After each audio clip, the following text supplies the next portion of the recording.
பாரதிய ஜனதா கட்சியின் உள்ளாட்சி மேம்பாட்டு பிரிவு மாவட்ட தலைவர் குள்ளப்ப கவுண்டன்பட்டியைச் சேர்ந்த தவராஜா தேனி கலெக்டர் அலுவலகத்தில் மாவட்ட ஆட்சியரிடம் தனக்கு நீதி கேட்டு கோரிக்கை மனு வழங்கினார்.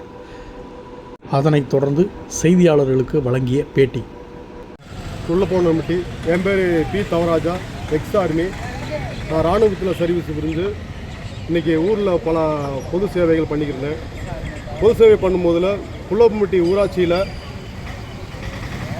வார்டு மெம்பர், துணை சேர்மன், கிளர்க்கு நிறைய ஊழல் பண்ணாங்க. அந்த ஊழலை தகவல் உரிமை சட்டத்தை கேள்வி எழுப்பினேன்.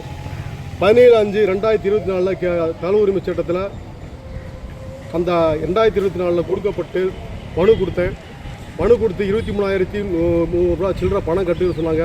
அந்த 23,000 பணமும் கட்டினேன். பணம் கட்டின பிறகு பொதுத்தலைவருக்கு சரியான டாக்குமெண்ட்டை எனக்கு கொடுக்கவே இல்லை. கொடுக்காம அலக்கலை பண்ணாங்க.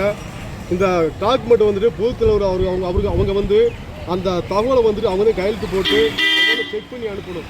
அந்த டாக்குமெண்ட் சரியான முறைப்படி கொடுக்கவே இல்லை. அதனால் சென்னை ஆணையத்துக்கு நான் தகவலை கொடுத்துருந்தேன். இந்தமாதிரி டாக்குமெண்ட் சரியாக கொடுக்கலன்ட்டு. சென்னை ஆணையத்திலேருந்து ஒரு 6 மாதம் 8 மாதம் தாமதம் கழித்து லெட்டர் வந்துச்சு. அவங்களை கூப்பிட்டு இவருக்கு சரியான டாக்குமெண்ட் கொடுங்கன்னு சொன்னாங்க. அவங்க கொடுத்த டாக்குமெண்ட் கொண்டு போயிருந்தேன். இந்த டாக்குமெண்ட் ஒன்றுமே எதுவுமே இல்லை. சும்மா பேப்பரை ஜெராக்ஸ் எடுத்து அனுப்பிச்சிருந்தாங்க. அது இல்லாமல் அவர் கேட்குற கேள்வி தெளிவாக கரெக்டாக சொல்லுங்கள், கொடுத்துருங்கன்னு சொல்லிட்டாங்க. அப்போ கம்பம் யூனியனில் கொடுத்துட சொன்னாங்க. கம்பம் யூனியனில் டயத்துக்கு வர சொன்னாங்க. டயத்தில் நான் போனேன். டயத்தில் போகும்போது என்னென்ன வேணுன்றதுக்காக கேட்டேன் தகவலை. தகவலை சரியான கொடுக்கவே இல்லை. அவங்க என்ன செஞ்சாங்க, நீங்கள் வந்ததுக்கு நீங்கள் கையெழுத்து போட்டேன்னு. கையெழுத்து ஏன் போடுறீங்கடா, வந்ததுக்கான கையெழுத்து வேணும்னு சொன்னாங்க.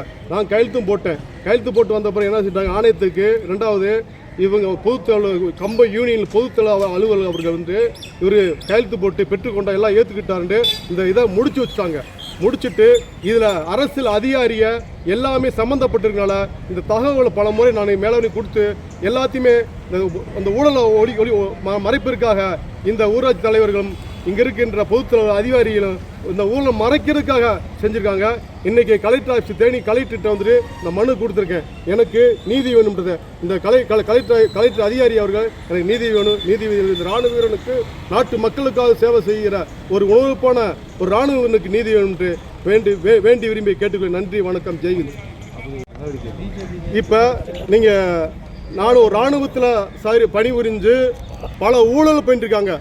ஒரு கிராம வளர்ச்சி அடையணும்னா இந்த ஊழல் தட்டி கேட்டாச்சான்.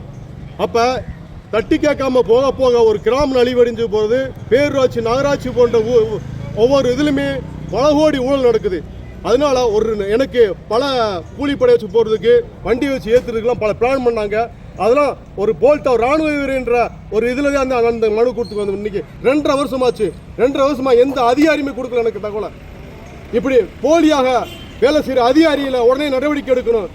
இந்த கலெக்டரும் சரி, கலெக்டர் அவர்களும் வருகின்ற நம்முடைய முதல்வர் ஜோசப் விஜய் கண்ணோட்டத்துக்கு போயிட்டு ஒவ்வொரு ஊராட்சியில் நடக்கின்ற ஊழலை கேட்பதற்கான வழிமுறை ஏற்பாடு செஞ்சு ஒரு இராணுவ வீரர் 2.5 வருஷமா எவ்வளோ எனக்கே ஒரு கூலிப்படை வச்சு வண்டியை வச்சு இடிக்கிற எவ்வளோ பிளான் பண்ணி சாதாரண மனிதனுக்கு எப்படி வாழ முடியும் இந்த நாட்டில்? நாங்களாம் இராணுவத்தில் பணியாற்றி ஒரு நேர்மையாக வாழ்ந்தோம். இல்லை, இங்கே இராணுவ வாழ முடியாத நோக்கம் இங்கே இருக்கோம். ஏன் இங்கே இருக்க அரசியல்வாதி அதிகாரிகளும் மக்கள் பணத்தை சுரண்டி திங்கிரு தெரியாமல் சரியான தகவலை கொடுக்க மாட்டுறாங்க. இந்த தகவலை நான் தாழ்மையுடன் கேட்டுக்கொள்கிறேன். கலெக்டர் அவர்களுக்கு என்னுடைய தகவலை கட்டண முறைப்பி கொடுத்தா ஊழலை ஒழிக்கப்படும். ஒவ்வொரு கிராமத்திலிருந்து வருகின்ற ஊழலை ஒழித்து ஒவ்வொரு நாட்டுக்காகவும் தேசத்துக்காக உழைக்கூடிய இந்த இராணுவ வீரனுக்கு நீதி வேணும் என்று கேட்டு விடைபெறுகிறேன். நன்றி, வணக்கம், ஜெய்ஹிந்த். 7 வருஷம் இராணுவத்தில் ஒரு இராணுவ வீரன் நேர்மையாக இருக்க பற்றி அந்த எல்லையை காத்துக்கிட்டு இருக்கான். இங்கே இருக்க அரசியல்வாதியும் அதிகாரியும் பல ஊழல் பண்ணி இங்கே நாட்டை கொள்ளடித்துக் கொண்டிருக்கார்கள். நாங்கள் இராணுவத்தில் பணியாற்ற ஒரு இராணுவ வீரர் அங்கேயும் கொண்டு